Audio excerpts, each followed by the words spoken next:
Hello বন্ধুরা, আশা করি সবাই ভালো আছেন। আমিও ভালো আছি। বন্ধুরা, দেখতে পাচ্ছেন আম দিয়ে তৈরি করা একটা রেসিপি। এই রেসিপিটার নাম হচ্ছে ম্যাঙ্গো র্যাপ। যেহেতু এখন আমের সময়, আম দিয়ে কিন্তু আমরা বিভিন্ন ধরনের খাবার খেয়ে থাকি। আর তাই আমি আম দিয়ে আজকে এই রেসিপিটা ট্রাই করলাম। এই রেসিপিটা দেখতে যেরকম সুন্দর হয়েছিল, খেতেও কিন্তু অনেক দারুণ হয়েছিল। এভাবে করে আম দিয়ে যদি আপনারা তৈরি করে অতিথি বা বাচ্চাদের সামনে দেন, তাহলে কিন্তু তারা খেতে অত্যন্ত পছন্দ করবে। দারুণ সুন্দর এবং এই লোভনীয় আমের রেসিপিটা বানানো কিন্তু খুবই সহজ। এই রেসিপিটাতে আমি আম ব্যবহার করেছি এবং পাকা আম দিয়ে এই রেসিপিটা তৈরি করা হয়েছিল বিধায় এই রেসিপিটা খেতে কিন্তু অনেক বেশি সুস্বাদু হয়েছিল। চলুন তাহলে দেখে নেই কীভাবে করে বাড়িতে দারুণ লোভনীয় এই ম্যাঙ্গো র্যাপ খুব সহজেই তৈরি করা যায়। এই ম্যাঙ্গো র্যাপ তৈরি করার জন্য আমি 3টা মিডিয়াম সাইজের পাকা আম নিয়েছি এবং এই আমগুলো খুব সুন্দর করে ধুয়ে পরিষ্কার করে নিয়েছি। আমগুলো এবার ছিলে নেব। সবগুলো আম চাকু দিয়ে এভাবে করে ছিলে নিয়ে এবার আমগুলোর ভেতরে চাকু দিয়ে এভাবে করে দাগ দিয়ে দেবো। প্রথমে লম্বালম্বি এভাবে করে 3-4টা দাগ দিয়ে নিয়ে এরপরে চওড়া দিকে এভাবে করে চাকু ঘুরিয়ে 3-4টা দাগ দিয়ে আমের ভেতরে চাকু ঢুকিয়ে এভাবে করে সুন্দর করে টান দিয়ে আমগুলো কেটে নিলে ছোট ছোট টুকরো হয়ে যাবে। এভাবে করে সবগুলো আম ছোট ছোট টুকরো করে কেটে নেব। যতদূর সম্ভব ছোট ছোট টুকরো করে কেটে নেব। এই রেসিপিটা অবশ্যই পাকা আম দিয়ে করতে হবে। পাকা এবং মিষ্টি আম দিয়ে এই রেসিপিটা করতে হবে। আমি 3টা এখানে মিডিয়াম সাইজে পাকা আম নিয়েছি।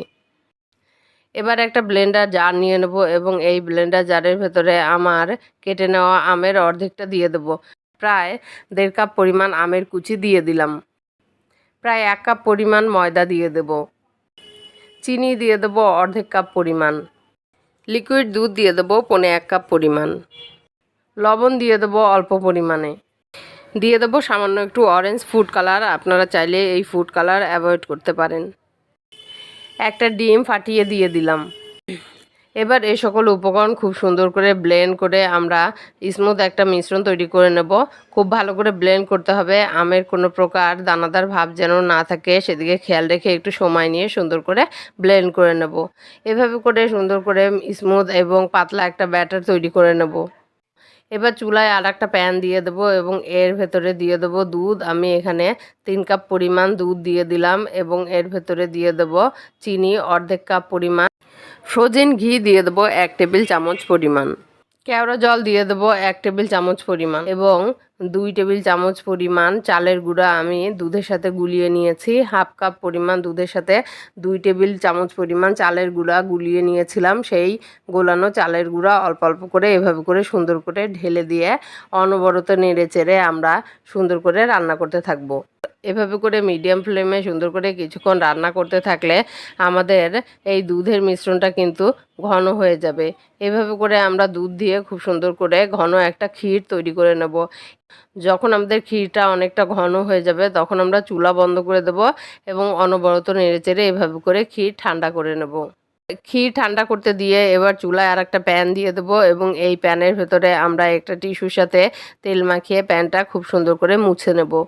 এভাবে করে সম্পূর্ণ প্যান টিস্যুর সাথে তেল মাখিয়ে মুছে নিয়ে এর ভেতরে আমাদের তৈরি করা ব্যাটার থেকে অল্প পরিমাণে ব্যাটার দিয়ে দেবো।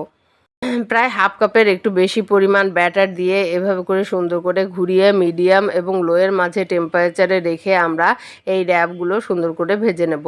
এক পাশ 2-3 মিনিট খুব সুন্দর করে ভাজা হয়ে গেলে যখন একটু ফুলে উঠবে তখন আমরা এই র্যাপটা সুন্দর করে উল্টে দিয়ে অপর পাশও 1-2 মিনিট সুন্দর করে ভেজে নিয়ে প্যান থেকে তুলে নেব।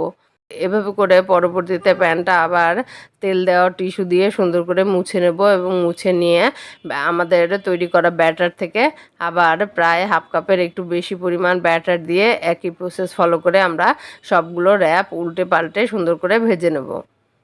সবগুলো র্যাপ সুন্দর করে ভাজা হয়ে গেলে যখন র্যাপগুলো মোটামুটি ঠান্ডা হয়ে যাবে তখন আমাদের তৈরি করে রাখা দুধের মিশ্রণ এই র্যাপের উপর দিয়ে এভাবে করে সুন্দর করে ছড়িয়ে দেবো। দুধের ক্ষীর সুন্দর করে ছড়িয়ে দিয়ে এর উপরে আমরা যে টুকরো করে আম রেখে দিয়েছিলাম সেই আমটা দিয়ে দেব প্রায় 2 টেবিল চামচ পরিমাণ। টুকরো করা আম এভাবে করে দুধের ক্ষীরের উপর দিয়ে ছড়িয়ে দিয়ে এবার এই র্যাপটা সুন্দর করে 2 পাশ থেকে মুড়িয়ে নিয়ে এক পাশ থেকে মুড়িয়ে সুন্দর করে আমরা সবগুলো র্যাপ তৈরি করে নেব। সবগুলো র্যাপ সুন্দর করে মুড়িয়ে এবং ভেতরে দুধের ক্ষীর এবং আম দিয়ে মুড়িয়ে তৈরি করে নিয়ে এবার একটা চাকু নিয়ে নেব এবং চাকু দিয়ে এই র্যাপের মাঝামাঝি অংশে কেটে নেব। এভাবে করে সুন্দর করে কেটে নিয়ে একটু গুছিয়ে পরিবেশন করব আমাদের দারুণ মজাদার ম্যাঙ্গো র্যাপ। এই ম্যাঙ্গো র্যাপটা খেতে অত্যন্ত সুস্বাদু হয়েছিল। বিকেলের নাস্তায় বা সকালেও আপনারা নাস্তা হিসেবে এই রেসিপিটা তৈরি করে পরিবেশন করতে পারেন। রেসিপিটা দেখতে যেরকম সুন্দর, খেতেও সুস্বাদু এবং হেলদি তো বটেই। কারণ এখানে ফ্রুট, মিল্ক এবং অন্যান্য সকল উপকরণ রয়েছে যা আমাদের স্বাস্থ্যের জন্য উপকারী। আশা করি রেসিপিটা আপনাদের ভালো লেগেছে। ভালো লাগলে অবশ্যই বাসায় ট্রাই করবেন এবং কেমন হলো তা কমেন্ট করে জানাবেন। ধন্যবাদ।